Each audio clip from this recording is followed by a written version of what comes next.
నమస్తే శ్రీ మాత్రే నమః శ్రీ గురుభ్యో నమః. శ్రీ విశ్వావసు నామ సంవత్సరం మనకి మొదలైంది కదా.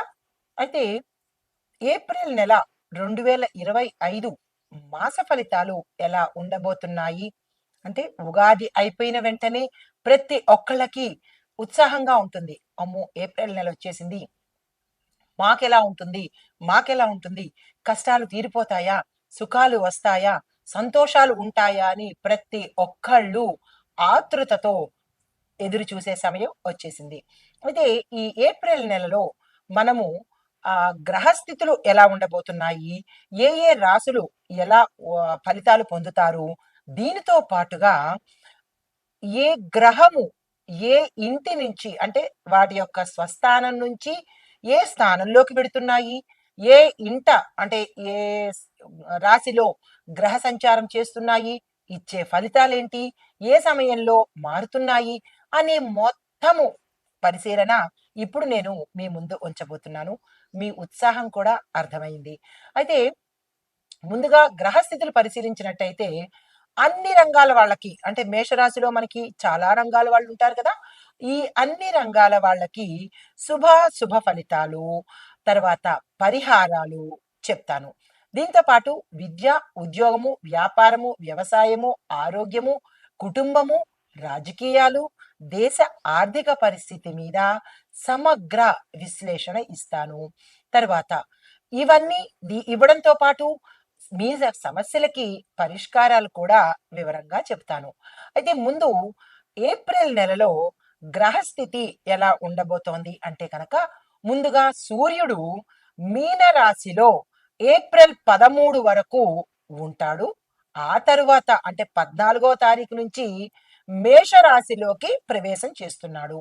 తరువాత చంద్రుడు ఈ నెల మొత్తము రాశి చక్రంలోనే సంచారం చేస్తాడు.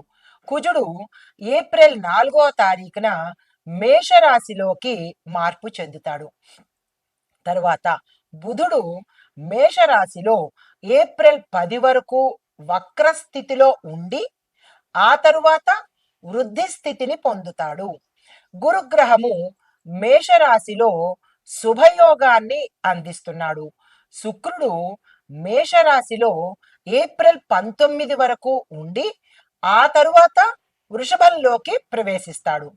శనీశ్వరుడు కుంభరాశిలో స్వగ్రహ స్థితిలో ఉండి దీర్ఘకాల ప్రభావాన్ని చూపిస్తున్నాడు. అయితే రాహు కేతువులు మీనంలోను కన్యా రాశుల్లోనూ వీరిద్దరూ కొనసాగుతూ ఉంటారు. అయితే ఈ కొనసాగడంలో ముఖ్యమైన ప్రభావాలు ఎలా ఉండబోతున్నాయి అంటే కనుక, కుజగ్రహం మేషరాశిలో ప్రవేశించడం వల్ల శక్తి, ఉత్సాహము, కొత్త అవకాశాలు వస్తాయి. ఇది మొదటి పాయింట్. రెండో పాయింట్, బుధుడు వక్రస్థితి నుంచి సరి అయిన స్థితిలోకి రావడం వల్ల ఉద్యోగ వ్యాపార రంగాల్లో పాజిటివ్ మార్పులు జరుగుతాయి. తరువాత గురుడు శుభయోగాన్ని కలగజేస్తూ విద్య, ఉద్యోగ, వ్యాపార రంగంలో ఉన్న వాళ్లకు లాభాలు, అభివృద్ధికి దోహదం చేస్తున్నాడు. అయితే శని భగవానుడు రాజకీయ ఆయన యొక్క స్థితి దేని మీద ఉంది? రాజకీయ నేతల మీద, ప్రభుత్వ రంగాల్లో మార్పులు తీసుకురావడానికి ఈయన యొక్క ప్రభావము ఎక్కువగా కనపడుతోంది. ఇవి గ్రహస్థితులు, గ్రహాలు మారిన వారి వారి స్థితులు. అయితే ఇప్పుడు మనము మేషాది ద్వాదశ రాశుల వారికి ఎలా ఉండబోతోంది అనే అంశంలో ముందుగా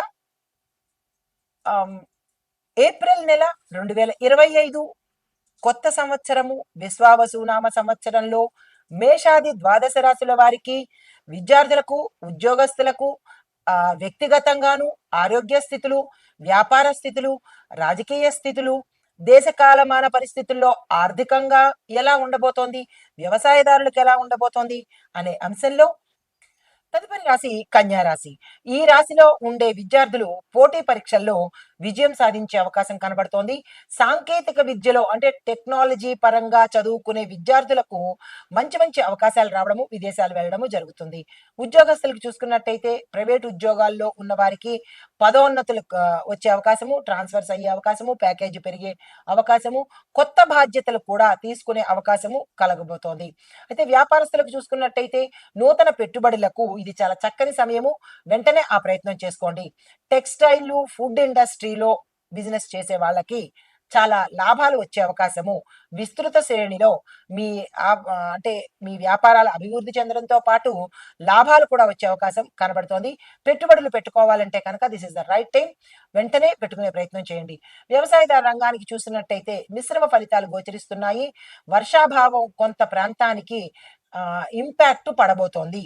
అంటే వర్షాలు ఉండని ప్రాంతాలు కొన్ని ఉన్నాయి కాబట్టి అక్కడ ఉండే రైతులు జాగ్రత్తలు తీసుకొని ముందస్తు చర్యలుగా వర్షానికి అంటే నీటికి సంబంధించినటువంటి సమస్యలకు పరిష్కారాన్ని యోచన చేసుకోండి. ఆరోగ్యపరంగా చూసినట్టయితే ఆరోగ్యం జాగ్రత్తగా చూసుకోవాలి.